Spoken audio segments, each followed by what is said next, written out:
The Patchwork Girl of Oz by L. Frank Baum. Chapter 25. They Bribe the Lazy Quadling.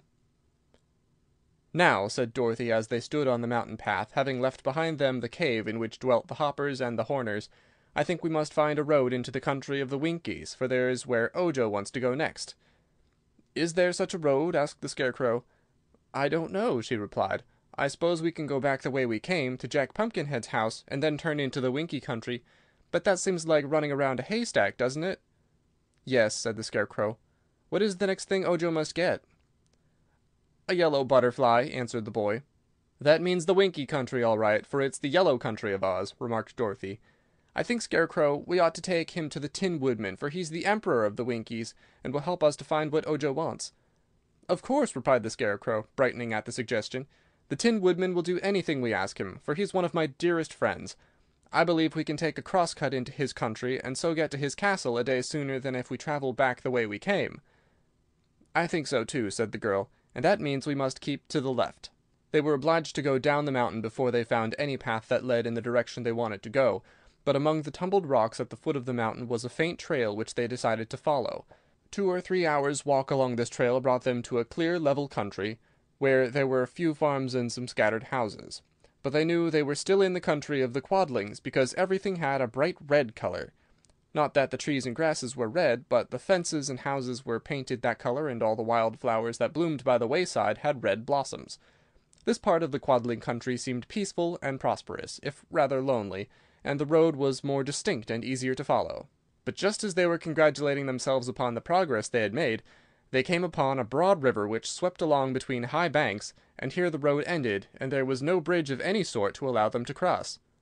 "This is queer," mused Dorothy, looking at the water reflectively. "Why should there be any road, if the river stops everyone walking along it?" "Wow!" said Toto, gazing earnestly into her face. "That's the best answer you'll get," declared the Scarecrow, with his comical smile, "for no one knows any more than Toto about this road." Said Scraps, "Every time I see a river I have chills that make me shiver, for I never can forget all the water's very wet. If my patches get a soak, it will be a sorry joke, so to swim I'll never try till I find the water dry." "Try to control yourself, Scraps," said Ojo. "You're getting crazy again. No one intends to swim that river." "No," decided Dorothy. "We couldn't swim it if we tried. It's too big a river, and the water moves awful fast." "There ought to be a ferryman with a boat," said the Scarecrow, "but I don't see any." "Couldn't we make a raft?" suggested Ojo. "There's nothing to make one of," answered Dorothy. "Wow!" said Toto again, and Dorothy saw he was looking along the bank of the river. "Why, he sees a house over there!" cried the little girl. "I wonder we didn't notice it ourselves. Let's go and ask the people how to get across the river." A quarter of a mile along the bank stood a small round house painted bright red, and as it was on their side of the river they hurried toward it. A chubby little man dressed in all red came out to greet them, and with him were 2 children also in red costumes. The man's eyes were big and staring as he examined the Scarecrow and the Patchwork Girl, and the children shyly hid behind him and peeked timidly at Toto. "Do you live here, my good man?" asked the Scarecrow. "I think I do, most mighty magician," replied the Quadling, bowing low. "But whether I'm awake or dreaming I can't be positive, so I'm not sure where I live. If you'll kindly pinch me I'll find out all about it." "You're awake," said Dorothy, "and this is no magician, but just the Scarecrow." "But he's alive," protested the man, "and he oughtn't to be, you know. And that other dreadful person, the girl who's all patches, seems to be alive too." "Very much so," declared Scraps, making a face at him. "But that isn't your affair, you know." "I've a right to be surprised, haven't I?" asked the man, meekly. "I'm not sure, but anyhow you've no right to say I'm dreadful. The Scarecrow, who is a gentleman of great wisdom, thinks I'm beautiful," retorted Scraps. "Never mind all that," said Dorothy. "Tell us, good Quadling, how we can get across the river." "I don't know," replied the Quadling. "Don't you ever cross it?" asked the girl. "Never." "Don't travelers cross it?" "Not to my knowledge," said he. They were much surprised to hear this, and the man added, "It's a pretty big river, and the current is strong. I know a man who lives on the opposite bank, for I've seen him there a good many years, but we've never spoken because neither of us has ever crossed over."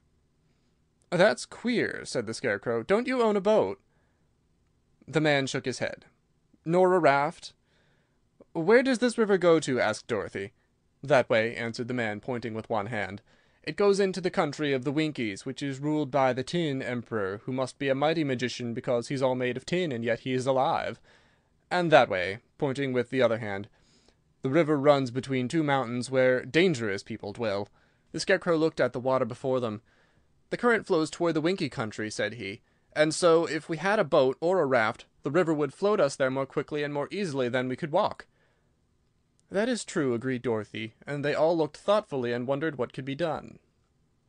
"Why can't the man make us a raft?" asked Ojo. "Will you?" inquired Dorothy, turning to the Quadling.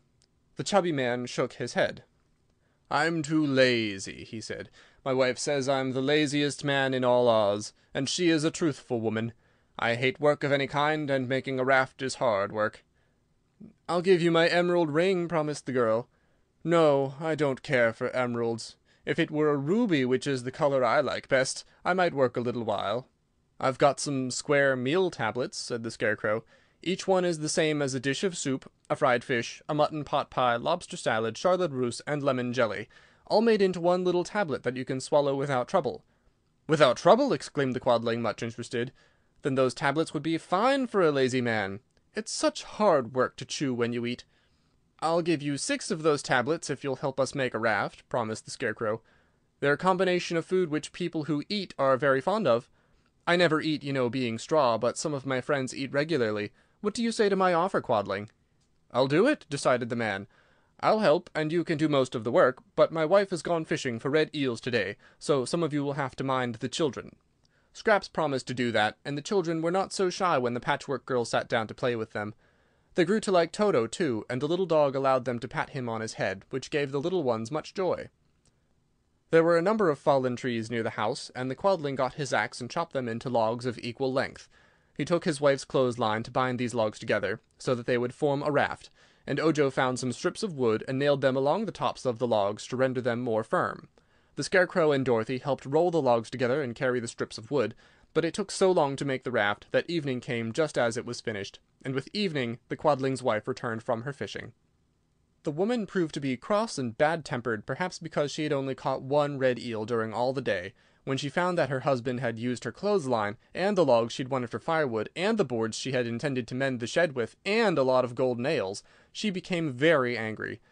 Scraps wanted to shake the woman to make her behave, but Dorothy talked to her in a gentle tone, and told the Quadling's wife she was a princess of Oz, and a friend of Ozma, and that when she got back to the Emerald City she would send them a lot of things to repay them for the raft, including a new clothesline.